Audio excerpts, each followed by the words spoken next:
अगर एक टाइम ना रहे तो ऐसे लोग जो जुमे की जुमे जाते हैं वो हंगामा मचा देते हैं। इमाम के बच्चे नहीं है, इमाम की रिश्तेदारी नहीं है, इमाम की ससुराल नहीं है, इमाम की ददियाल नहीं है, इमाम की ननिहाल नहीं है, इमाम का कौन नहीं है, इमाम के चचा भी हैं, इमाम के ताऊ भी हैं, इमाम मेरे तुम्हारे तरह आदमी है। मुझे बताओ, कहीं कोई मर जाएगा तो इमाम को जाना पड़ेगा या नहीं जाना पड़ेगा? कहीं कोई पैदा होगा तो इमाम को जाना पड़ेगा या नहीं जाना पड़ेगा? कहीं किसी को तकलीफ है, कहीं किसी की तबीयत अच्छी है, कहीं किसी की खराब है, हजार जिम्मेदारी इमाम के साथ होती है। अगर एक दो दिन इमाम गैर हाजिर रह जाए तो लोग बेवजह उसका हिसाब करने पे तुल जाते हैं और फिर इमाम के पीछे हाथ धो के पड़ जाते हैं। होना ये चाहिए, दो इमाम होने चाहिए मस्जिद में, एक इमाम होना चाहिए, एक नाइब इमाम होना चाहिए। इमाम साहब अगर काम से चले जाएं तो नाइब इमाम उनका काम अंजाम दे सके। इमामों की तनख्वाह बढ़ाओ। अब एकदम तो बढ़ा नहीं सकते, मैं एक तरकीब बताता हूं और फिर हजरत मुफ्ती साहब को आवाज देता हूं। तरकीब यह है कि जब जुमे के दिन इमाम साहब खुतबा पढ़ते हैं, मतलब तकरीर करते हैं या नात शरीफ पढ़ते हैं, मस्जिद में जितने लोग जाते हैं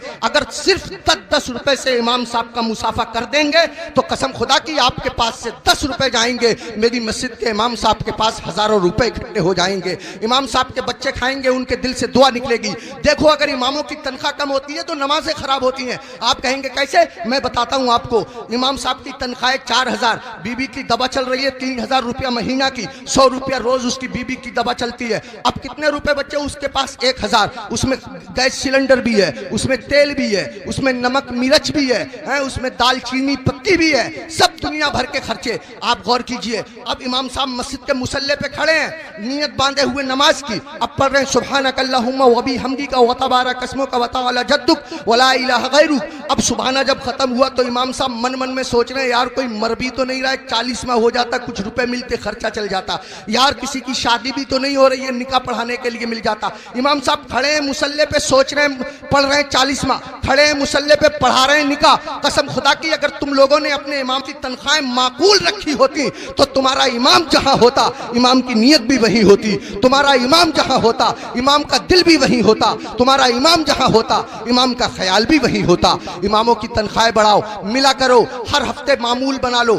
जब तुम कमाते हो, हजारों कमाते हो, मामूल बना लो कि हर महीने मैं इमाम साहब को गौसे आजम की तरफ से 11 रुपए दूंगा या 1100 रुपए दूंगा या 500 रुपए दूंगा। महीने में तुमको तनख्वाह मिले 10,000, महीने में तुमको तनख्वाह मिले 15,000, 8,000, 8,000 में से 100 रुपए चुपके से जाओ इमाम साहब से मुसाफा करके आ जाओ। अगर बस्ती में 100 घर हैं, सबके सब 100-100 रुपए से मुसाफा करेंगे, हिसाब जोड़ आप लेना रुपए कितने हो जाएंगे, इमाम साहब का काम हो जाएगा। मैं कहना ये चाहता हूँ, इतना बड़ा इमाम, कभी तुमने सोचा तुम लोग अपने बिस्तर पे सोते रहते हो फजर की नमाज के वक्त, तुम्हारा इमाम तुम्हारी बस्ती की मस्जिद के मुसल्ले पे बैठ के तुम्हारे लिए दुआ कर रहा होता है, या अल्लाह मेरी बस्ती पे करम फरमा, या अल्लाह इस बस्ती पे रहम फरमा, लोगों के कारोबार में बरकत अता फरमा, इज्जत की हिफाजत फरमा, दौलत की हिफाजत फरमा, आबरू की हिफाजत फरमा। और तुम उसी इमाम के पीछे पड़े रहते हो जो तुम्हारे लिए दुआएं करता रहता है। एक आदमी पड़ा रहता था बहुत इमाम के पीछे, एक दिन पकड़ लिया इमाम साहब ने, अबे फजर की नमाज पढ़ी है? बोला बिल्कुल पढ़ी है। इमाम साहब बोले कै रकअतें पढ़ी है? बोला 10।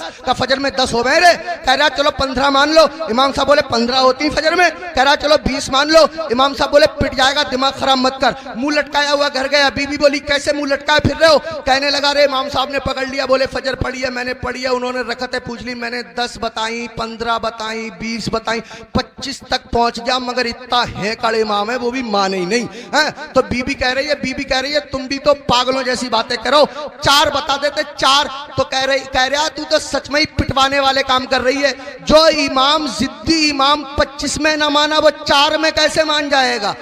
25 में माना नहीं, 4 में मान जाएगा। पिटवाने वाले काम कर रही है। इमामों के करीब आओ, इमामों का ख्याल रखो। जब खाना खाने बैठा करो इमाम को फोन कर लिया करो, हजरत खाना खाया नहीं खाया, आया नहीं आया, अगर आया तो क्या आया। अगर तुम्हारे घर कोई अच्छी चीज बना करे इमाम को पहुंचा दिया करो, इमाम का ख्याल रखा करो। बाल काटने की दुकान है, इमाम से बाल तरशवाने के पैसे मत लिया करो। कपड़े सिलने की दुकान है, इमाम के कपड़े फ्री सिल दिया करो। पूरी बस्ती का एक इमाम है, क्या नहीं हो सकता? मुश्किल काम नहीं है, मुश्किल काम नहीं है। एक इमाम के साथ अगर ये रियायत की जाए। कोशिश करो अपनी मस्जिद के इमामों को हज कराओ, उम्रे के लिए भेजो, सब मिलकर के कोशिश करो, तो कोई कर रहा काम नहीं है। मैंने बहुत कीमती वक्त ले लिया, आपसे भी मैं माफी चाहता हूं और मुफ्ती साहब से भी मैं माफी चाहता हूं, मिंबर शरीफ पे बैठे हुए तमाम लोगों से मैं माफी चाहता हूं। मेरे दिल की तमन्ना थी, मेरी आरजू थी, इमामों के बड़े बुरे हालात लोगों ने बना दिए। यही वजह हमारे 50% मौलवियों ने अपना कारोबार शुरू कर दिया, इमामतें छोड़ दी, और इमामों के साथ ऐसे ही रवैया रहा तो कसम खुदा की तुम लोगों के बच्चों को अल्लाह और रसूल का नाम सिखाने वाले लोग मिलना मुश्किल हो जाएंगे।